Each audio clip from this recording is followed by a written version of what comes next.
यदि आप SSC GD की तैयारी कर रहे हैं तो आप सभी को सिलेबस के बारे में कंप्लीट इन्फॉर्मेशन होनी चाहिए, क्योंकि यदि आपका सिलेबस स्टडी मटेरियल बहुत स्ट्रांग है, यानी आपको सबसे पहले सिलेबस पता होना चाहिए, उसके बाद कौन सा स्टडी मटेरियल इस सिलेबस के लिए यूज करना है। अगर दो चीजें आपको क्लियर है तो आप इस एग्जाम को फर्स्ट अटेम्प्ट में यानी पहले प्रयास में ही आप इस एग्जाम को क्रैक कर सकते हैं, नहीं पास कर सकते हैं।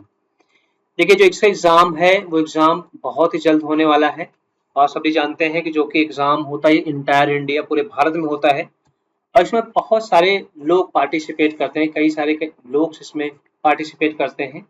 और इसमें जो एग्जाम होता है कई सारी भाषाओं में एग्जाम होता है, कंप्यूटर बेस्ड टेस्ट होता है। इसमें इसमें 2 लैंग्वेज में सिलेक्ट करने के लिए ऑप्शन दिया गया और 13 रीजनल लैंग्वेज भी इसमें ऑप्शन दिया जाता है।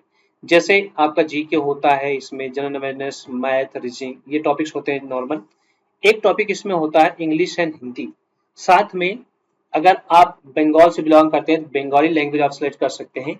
यदि आप गुजरात से बिलोंग करते हैं, गुजराती, कन्नड़ा, कोंकणी, मलयालम, मणिपुरी, मराठी, उड़िया, पंजाबी, तमिल, तेलुगु एंड उर्दू। तो ये सारी भाषाएं हैं, आप इनको सेलेक्ट कर सकते हैं। जब आप एप्लीकेशन फिल करते हैं तो उस टाइम पे अपने चॉइस यानी अपनी इच्छा के अनुसार जो आपको भाषा आती है या जिस भाषा से आप बिलोंग करते हैं आप वहाँ पे फिल कर सकते हैं, उसी से रिलेटेड आपका एक पेपर होगा। अब बात करते हैं इसमें कि जो एग्जाम पैटर्न हो किस तरीके का होगा। देखिए, एग्जाम पैटर्न बहुत ही आसान है, हम सभी जानते हैं। इसमें माइनस मार्किंग भी होगी, तो ये चीज ध्यान रखिएगा, वेरी इंपॉर्टेंट क्वेश्चन है ये, आप सभी के दिमाग में होना चाहिए कि इसमें माइनस मार्किंग भी होगी। इसमें जो टोटल क्वेश्चंस आएंगे 80 क्वेश्चंस आएंगे। टाइमिंग भी जो दिया गया, मैक्सिमम मार्क्स क्या है 160 है, इसमें मैक्सिमम मार्क्स दिया गया है और 60 मिनट्स का आपको टाइम मिलेगा। इसमें 80 क्वेश्चंस और 60 मिनट्स का टाइम मिलेगा। अब बात करते हैं कि इसमें एक एक टॉपिक्स क्या क्या है। जैसे अगर हम रीजनिंग की बात करते हैं तो रीजनिंग में सारे टॉपिक्स अवेलेबल हैं जो कि वेरी इंपॉर्टेंट है।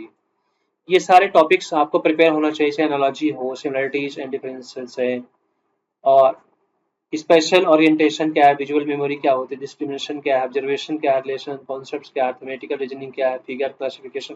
तो नंबर्स ऑफ द इसमें टॉपिक्स हैं, तो ये ऑफिशियल टॉपिक्स हैं, ये आप फॉलो कीजिए ताकि आपकी प्रिपरेशन अच्छी हो और आप इसे पहले अटेम्प्ट में इस एग्जाम को क्रैक कर सकें। दूसरी बात कर लेते हैं, अगर हम यहाँ पे बात करते हैं तो एक है मैथमेटिक्स का टॉपिक, सिर्फ बहुत ही आसान है और सभी कॉम्पिटेटिव एग्जाम में यही लगभग एसएससी में फॉलो किया जाता है, बस केवल डिफिकल्टी लेवल यहाँ पे डिफरेंट होता है। जैसे आप सीजीएल के लिए आप जाते हैं, सीजीएल में भी यही नंबर सिस्टम होता है, प्रॉब्लम रिलेटेड नंबर्स होते हैं और computation of the whole numbers related question है, डेसिमल्स, फ्रैक्शंस क्या होते हैं, रिलेशंस बिटवीन द नंबर्स क्या है, फंडामेंटल अरिथमेटिकल क्या होते हैं, percentage, ratio, proportion, average, interest, profit loss, discount, time distance, time work, time ratio and times, ये तो सारे कंप्लीट हैं, ये सब में ही आते हैं। इंग्लिश में अगर बात करते हैं तो इंग्लिश में मेनली ग्रामर ही होता है, filling the blank, cloze test होते हैं, इसमें स्पेलिंग होते हैं, पैराफ्रेज भी होते हैं, फ्रेज एंड इडियम फ्रेजेस आते हैं, क्वेश्चन रीडिंग कॉम्प्रिहेंशन होते हैं, वन वर्ड सब्स्टिट्यूशन भी क्वेश्चन से सब कुछ आता है, वेरी इंपॉर्टेंट है, याद रखिएगा ये एग्जाम में जरूर। जीके जीएस से तो आप जानते हैं, हिस्ट्री, पॉलिटिक्स, जियोग्राफी तो आते ही आता है, साथ में नेबरिंग स्टेट के जो करंट अफेयर्स के क्वेश्चन बनते हैं वो होते हैं और उसके साथ Indian culture, geography, economic sense and all things जो होते हैं वो सारे इसमें आते हैं इस एग्जाम में। अब बात आती है जैसे आप जिस भाषा से अप्लाई करते हैं इस जीडी के लिए, जैसे यहाँ पे हिंदी की हम चर्चा करेंगे, हिंदी का अप्लाई करते हैं तो हिंदी का पूरा ग्रामर जो होता है वो कंप्लीट आएगा और साथ में इसमें कुछ आपके लिए जो पोइम, कविता आप कह सकते हो या गद्यांश पद्यांश, जो भी एक पैराफ्रेज आता है, एक तरीके से फ्रेज होगा, उसमें से आपको क्वेश्चन से आंसर फाइंड आउट करने वो भी हो जा सकता है। लेकिन ज्यादातर जो जीडी में एग्जाम में आते हैं क्वेश्चन अगर आप देखेंगे तो वो सारे क्वेश्चन जो होते हैं वो हिंदी ग्रामर से संबंधित होते हैं, यानी हिंदी व्याकरण से संबंधित होते हैं। तो उससे क्या होता है, आप सभी को आसानी होती है एग्जाम को ये क्रैक करने में। एक एक टॉपिक आप ग्रामर के याद रख लीजिएगा, सारे टॉपिक्स इसमें एडेड हैं और यही टॉपिक्स हैं जो एग्जाम में यूजफुल होते हैं।